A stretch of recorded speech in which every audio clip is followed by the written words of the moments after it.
मौसम विभाग क्या बता रहा है, सुनते हैं। जो नज़दीकतम हिंदुस्तान के इलाके हैं, खास तौर से उत्तरी बिहार में इसकी तीव्रता अधिक है और गंगटोक में चूंकि वो नज़दीक है सबसे अधिक है, 8 की तीव्रता है।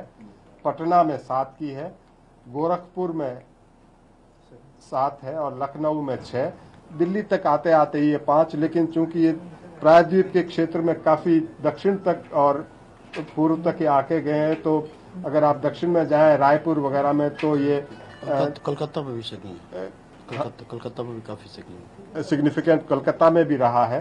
तो लेकिन 2 से 3 की झटके जो तीव्रता है वो काफ़ी दूर तक देखी गई।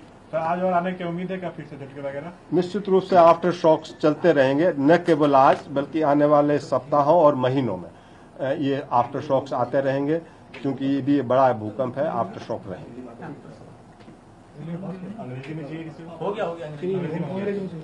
तकनीकी प्रश्न और बाइट है तो मिश्रा देते हैं। सर क्या वजह है सर बजट में? देखिए, ये जो 25 अप्रैल को जब ये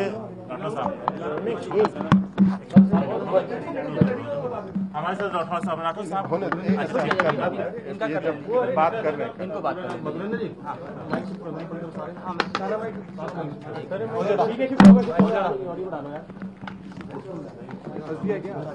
थोड़ा सा आ गया, थोड़ा सा आ गया। ठीक है, सर 2 मिनट रुक जाइए।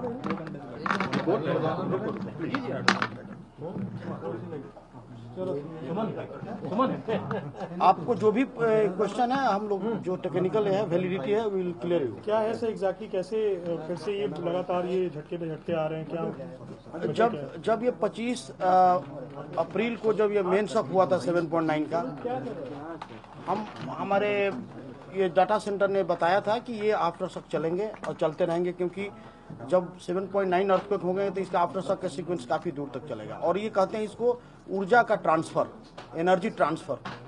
तो ये उसी रप्चर जोन के इर्द गिर्द में है, थोड़ा साउथ ईस्ट इसका एक्सटेंशन है और towards the Indian border states के करीब है। पहले 80 किलोमीटर नॉर्थ वेस्ट था मेन शॉक। ये जो शॉक्स हुआ है, जो ट्रिगर्ड शॉक है, ये 60 kilometre south east of the Kathmandu है। तो अभी ये जो 7.4 का शॉक्स है, उसके बाद ही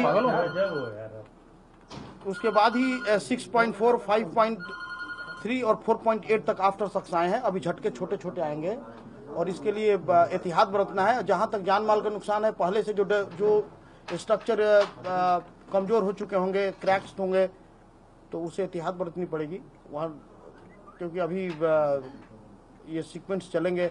पहले भी हम लोग कहे थे कि ये सीक्वेंस महीनों चल सकता है, वर्षों चल सकता है, डिपेंडिंग की अर्थ के किस तरह से कंडीशन है। एनर्जी जब तक पूरी तरह से क्षय नहीं हो जाती, इसकी डेसिपेशन नहीं हो जाता, छोटे छोटे शॉक आएंगे। बीच में जहाँ जहाँ इसको एस्पेरिटी और कॉम्पिटेंट जोन मिलेंगे वहाँ बम मार्क करेगा। अभी 4.8 है, बीच में 5.1 भी हो सकता है, 5.2 भी हो सकता है। जिस तरह से रॉक के अंदर जो है मटेरियल्स उसको स्ट्रॉन्ग मिलेगा तो स्ट्रॉन्ग अर्थ। सर क्या मौसम के ऊपर आपने नजर बनाई? जैसे पिछली बार जब आया था भूकंप तो उसके बाद बारिश भी होने लगी थी, जिससे कि खासा दिक्कत हो रही थी जो राहत कार्यों में भी। तो क्या इसके ऊपर भी ऐसा अभी कोई कोरिलेशन नहीं है मौसम का? दूसरा ये है, आप जानते ही हैं, तो अभी ये है कि राहत कार्य जो है ट्रिगर्ड हो गए होंगे चारों वे से। लेकिन सर बिहार में तो बारिश लगातार सुबह से ही हो रही है, उसका इम्पैक्ट ज्यादा पड़ेगा। अब तो कहिएगा कल से भी तो आंधी तूफान आ रहा था दिल्ली में, तो उसके साथ अभी कोरिलेट करना इस तरह से करके अभी ठीक नहीं है। तो अभी हम लोग इसका एनालिसिस कर रहे हैं, पूरी टीम लगी हुई है। जो भी डाटा आपको होगा, हमारे डीजी साहब ने जो बताया आपको खबर देंगे। हमारे साथ डीजी साहब है, डीजी साहब हम आपसे जाना चाहेंगे।